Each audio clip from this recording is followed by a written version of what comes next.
Good morning, बच्चों. You're welcome back in English class. So take out your books and open page number 13. ठीक है. And सबसे पहले हम क्या करेंगे, डिफिकल्ट वर्ड्स करेंगे. आप अपनी नोटबुक में नोट डाउन करने से पहले आपको क्या करना है, सबसे पहले आपको एक पिक्चर ड्रॉ करना है. किसका? इस चैप्टर का. एक चैप्टर क्या है, अलेक्जेंडर ग्राहम का.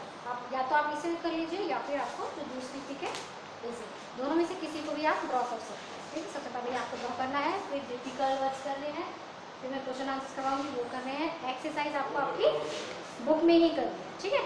तो चलिए चैप्टर के कुछ डिफिकल्ट वर्ड्स हैं वो करते हैं.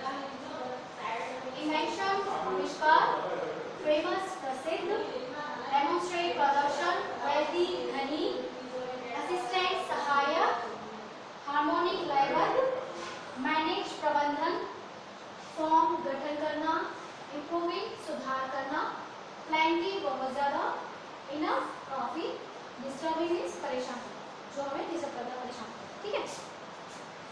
चलिए इसमें क्या है, अलेक्जेंडर ग्राहम बेल. आपने सुना है या नहीं बताइए. अलेक्जेंडर ग्राहम बेल ने क्या किया था, फोन इन्वेंट किया था, जिससे आज हम बात करते हैं. सबसे पहले क्या था, फोन होता था. ये मोबाइल्स वगैरह तो बाद में आए, उससे पहले दूसरा फोन होता था. ठीक है. तो वो कैसे इन्वेंट हुआ, किसने इन्वेंट किया, उनकी कहानी क्या है, वो सब हम इसमें पढ़ेंगे. ठीक है. The story of about life behind an invention is often surprising. जो इन्वेंशन यानी आविष्कार के पीछे कुछ कहानियां होती हैं, वो क्या होती है, सरप्राइजिंग होती है, आश्चर्यजनक टाइप की. As in this story of the invention of the telephone, as told by Dr. Michel Goldsmith. और ये कहानी कौन बता रहा है हमें, doctor Michelle Goldsmith. Alexander Graham Bell invented the phone, and it made him very rich and very famous. Alexander Graham Bell, उन्होंने क्या इन्वेंट किया था, टेलीफोन. ठीक है. और उसने क्या किया, उनको बहुत रिच और फेमस बना दिया.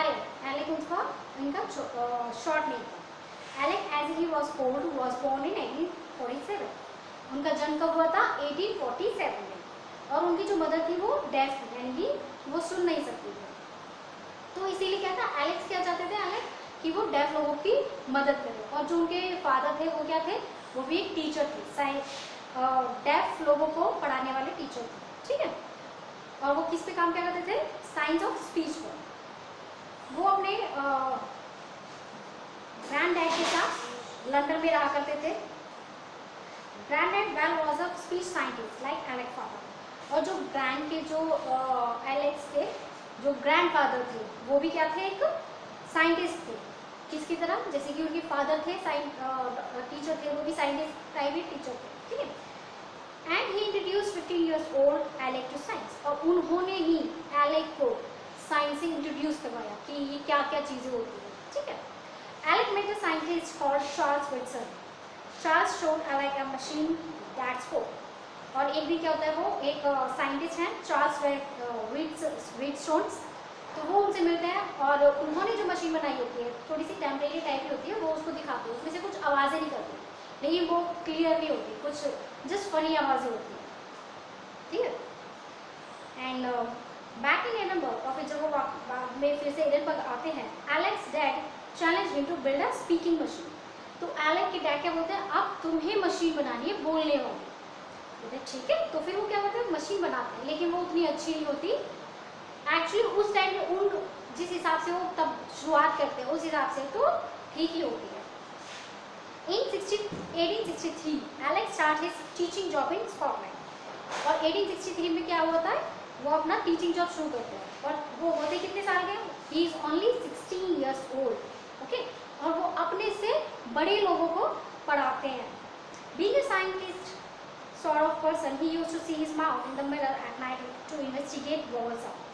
क्या होता है कि वो भी इसी चीज़ के काम पे करते हो कि आवाज़ें कैसे आती है, किस तरीके से होती है. तो वो रात में क्या करते थे, अपने मिरर में अपने आप को देखते थे और बोल के देखते थे कि जब मैं बोलता हूँ तो किस तरीके से आवाज़ निकलती है. वो अपने ये सारा चीज़ को ध्यान से देखा करते थे, जिससे कि वो इस पर रिसर्च कर सकें और अच्छे से चीज़ों को समझ सकें. ठीक है. In 1870 Alec and his parents move to Canada. और 1870 में क्या होता है, एलेक और उसके जो पेरेंट्स होते हैं वो कनाडा आते हैं. He started his own speech school the next year.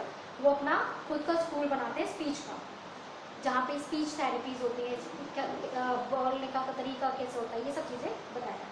And the year after he made a professor of vocal physiology at Boston. और उसी के एक साल बाद में ही क्या होता है, वो वो कल फिजिशियोलॉजी हो जाते हैं बॉस्टन में, but he had time for some top secret inventing too. और साथ वो पढ़ा भी रहे होते हैं और साथ ही साथ वो क्या करते हैं, अपना एक इन्वेंशन भी बना रहे होते हैं, इन्वेंशन कर रहे होते हैं, वो सीक्रेट रहता है, ठीक है। फ्रेंड्स फादर गार्डनर हार्बर, यानी कि जो उनके फादर होते हैं उनका एक उनके मित्र होते हैं, वो काफ़ी धनी होते हैं, उनका नाम होता है गार्डनर हार्बर।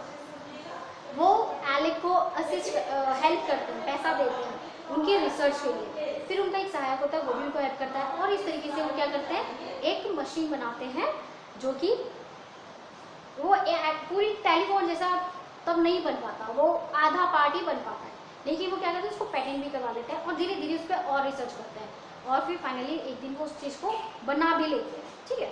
एंड वो चीज़ से क्या होता है, फिर वो अपनी एक कंपनी भी खोलते हैं और उससे वो काफ़ी अमीर हो जाते हैं। और जब वो पूरा बना ले लेते हैं, ठीक है, उसके बाद में क्या होता है कि वो फ़ोन को रखना प्रेफर नहीं करते, लेकिन क्यों, क्योंकि वो काफ़ी डिस्टर्बिंग होता है। जब आप काम कर रहे होते हैं तो फ़ोन बजता है तो वो डिस्टर्बिंग लगता है उनको, तो वो उसको साइलेंट मोड पे रखना ही पसंद करते हैं, मतलब कि रखते ही नहीं, ठीक है। और तब से वो फ़ोन शुरू हो जाते हैं बजना, मतलब कि बजना क्यों शुरू हो जाते हैं, क्योंकि वो घर घर में पहुंचते हैं, सब उसको यूज़ करते हैं। लेकिन एक दिन आता है जब सारे के सारे फ़ोन अमेरिका में बंद हो जाते हैं। वो कौन सा दिन होता है बच्चों, उस दिन उनका फ्यूनरल होता है, यानी कि वो मर जाते हैं। तो उनको श्रद्धांजलि देने के लिए कुछ टाइम के लिए सारे फ़ोन बंद कर दिए जाते हैं, ठीक है, उनके फ्यूनरल के लिए। आई होप ये चैप्टर आपको अच्छे से समझ में आ गया होगा, और आपको ये एक बार नहीं पढ़ना है, कम से कम 2 या 3 बार ज़रूर पढ़ना है, ठीक है। एंड आफ्टर दैट आपको इसमें जो करेक्ट द आंसर है, टेक द करेक्ट आंसर, ये भी आपको होमवर्क में करना है। चलिए बाकी की चीज़ें हम बाद में करेंगे। Till then bye and take care.